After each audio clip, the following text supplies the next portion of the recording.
It is such a pleasant and fruitful country that if I were to make a full description of it, it would be rather taken for a poetical fiction than a true and serious narration.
The fresh lake called Lough Erne, being more than 40 miles in length and abounding in freshwater fishes of all kinds and containing 100 dispersed islands, divides that country into two parts.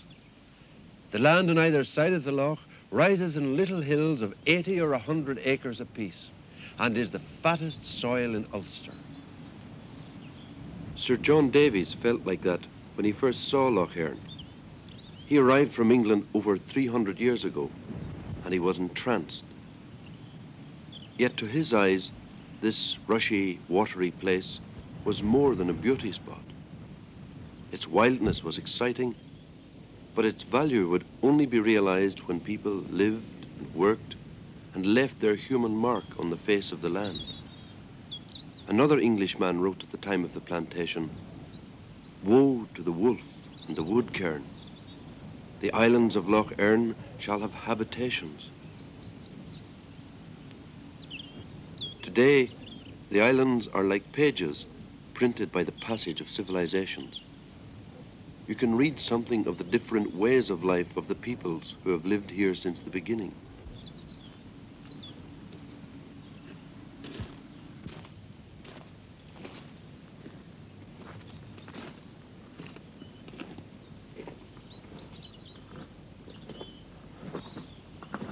When you come here, you can imagine the ghosts of all the dead Loughsiders gathering close.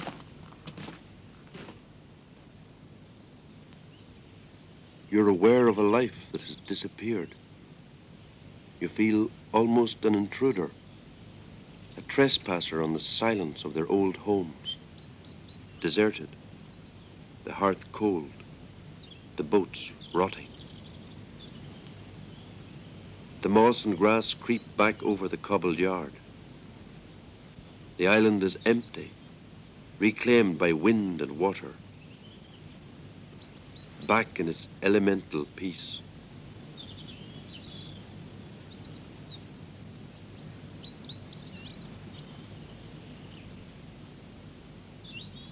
This sense of the power and mystery in nature is what the first inhabitants of the lake felt all the time. Their gods, they believed, dwelt in the earth. They associated them with the trees. There were gods who presided over each part of the land. Local gods who guarded the life of the fields and homes in their own territory.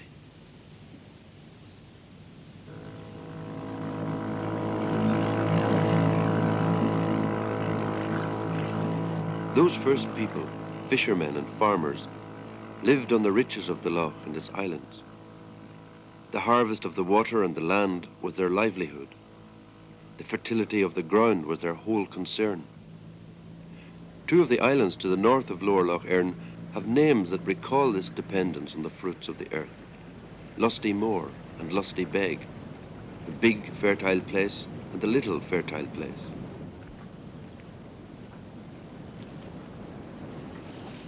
And beside them is Bow Island, one of the most ancient places in Ireland, where the old religion seems to breathe in the very air. It's a remote and secret place. People still live on it, yet as you approach it, you can sense something of the primitive fears and pieties of those who once gathered together in the raths and earthworks and built the stone circles and carved the stone figures of their gods. The gods were both male and female, father and mother of living things. The sun, the air, the stones, the crops, all were sacred. Each year, the whole of nature died in winter, only to bud and blossom again in the spring. But men had to be thankful for this miracle. In a churchyard on Bow Island, you can still look the old gods in the face. They stare at you among the graves and bushes. They watch you in silence. They want to speak to you of their power.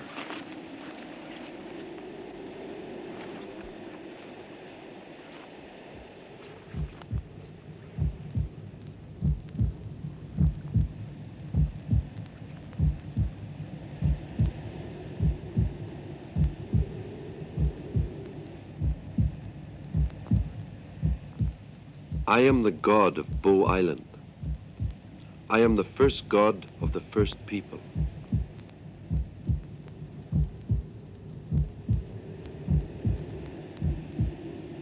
I have two faces.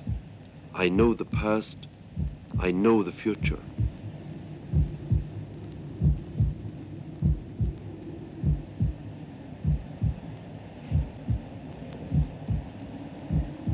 My feet worship the earth.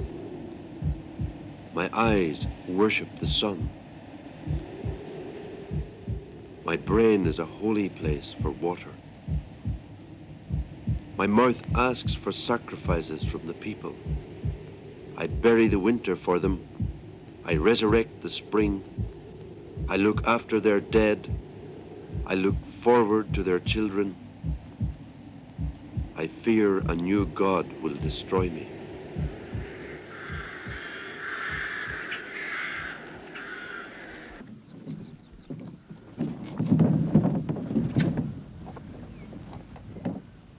Christian missionaries landed in Ireland in the 5th century and moved inland, challenging the power of the Druids. They toppled statues like the one on Bow and buried them underground. They turned men's minds from the earth to the heavens. They startled the nature gods and put them to flight.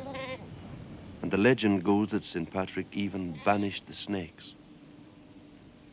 From then on, God's power was to be seen in the high cross as well as in the growing tree.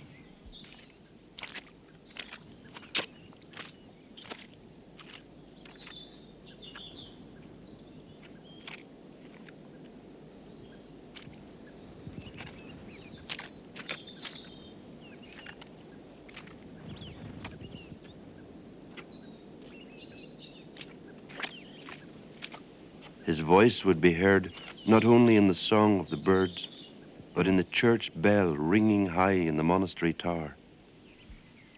The stone church and the hermit's cell housed his presence all over the land.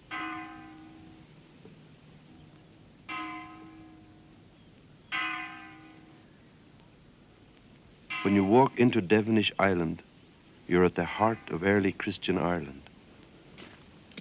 You join a long procession of saints and scholars, bishops and abbots, monks and scribes.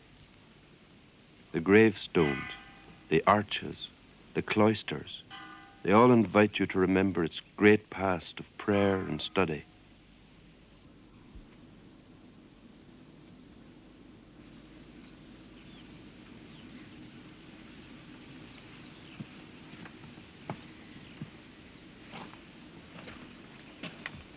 We're told that St. Malash, who founded this monastery, loved to live in a house of hard stone. And the life that he would have lived here in the 5th century would have been a hard life. Living in stone houses, with the wind coming up off the loch, the rain coming down, with the frost in the winter. It would have been a place for penance, certainly. And we know that St. Columcille came here to do penance after his battle with St. Finian, the Battle of the Books. And when he came, St. Malash told him that he must win as many souls for Christ as he had slain people in the battle. And on Devonish, I suppose St. Columcille got the idea of going to Iona in Scotland. Then, a century after that, a poet described Devonish as a house of hospitality for everyone in Erin, because besides having sinners, as it were, doing penance, the monasteries kept pilgrims in their hostels.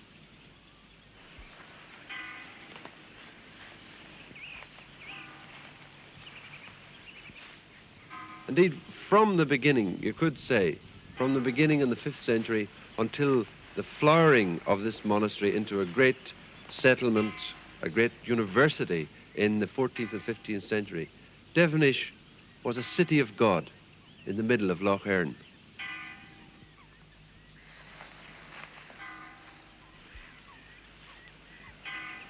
The monks of Devonish were known as the Culdees, the servants of God, and a lot of them would have been Fermanagh men. The names connected with the abbey are Fermanagh names to this day. Bartholomew O'Flanagan was the abbot in 1449, when he hired a mason called O'Duggan to reconstruct and extend these buildings. Little details all over the place remind you that saints and abbots were real men and women, not just names in a history book.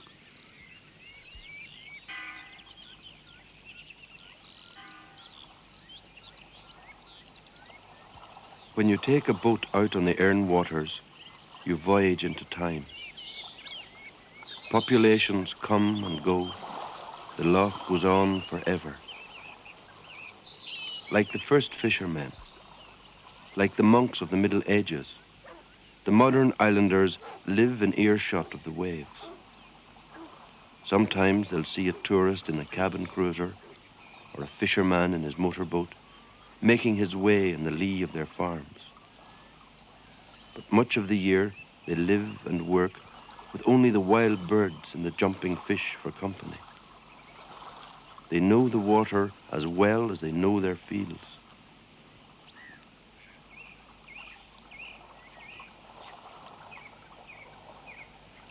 There are boats everywhere,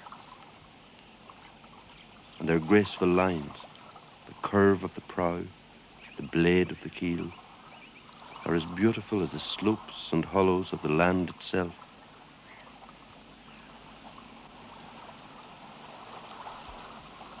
The land may not be, as Sir John Davies declared it to be, the richest soil in Ulster, but it nourishes crops and cattle and provides a living for those who want to stay and work it. To some people, it is home. To others, it is a beauty spot.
There's poetry for the eye and ear. Fermanagh, island of alders. Lough Erne, the island of rushes. Naman Fin, the island of fair women. Gaffer, the windy island. There are the names that recall the wars for the ownership of the loch and the land. Gall Island, the island of foreigners. Kearney Island, the island of soldiers. Davies Island, called after that Attorney General of Queen Elizabeth I. And beside Davies Island, White Island, with an English name that keeps it in the present, but with ruins that tell of far more ancient things. Some people say that this is an abbot. Some people say it's an abbess. Some people say it's a Celtic god. Certainly no doubt about this. This is a fertility figure, a goddess, whom the Celts called Sheila na Gig. This man, with his staff and his handbell and his tonsure, is a bishop. Some people would think that he is St. Patrick. Then there are three figures here which are probably Celtic gods. This first one, with his cheeks blown out, is blowing a pipe. This is the wind bag of a bagpipe. And then in this other hand, he has the chanter. The next one is probably Manan MacLir. Manan MacLir was a Celtic sea god. The name still survives in the Isle of Man. And in his hands here he has two boars, two wild boars. The wild boar was the feast of the gods, and Manan MacLir looked after the wild boars. They were sacred to him. And they probably roamed these islands in the early days anyhow. Then the last god here is holding a shield and a sword. So he is probably some kind of Celtic war god. And finally, there's a stone with a head, but no features, that the sculptor couldn't be bothered finishing.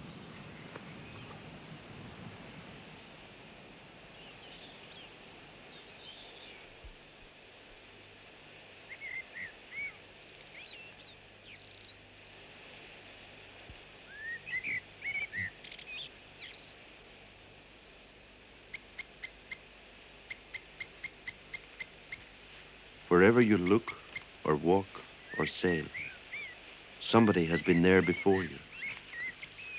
You can take the pulse of Ulster's history in the slap of waves against the boat.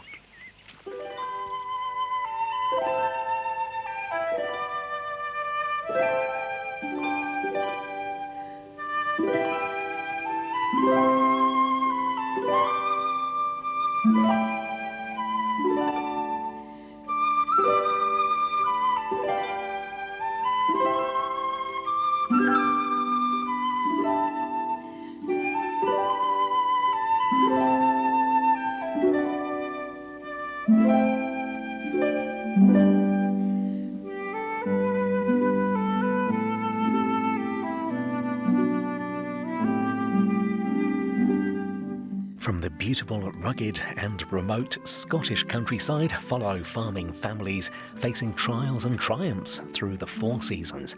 In This Farming Life, watch on BBC iPlayer.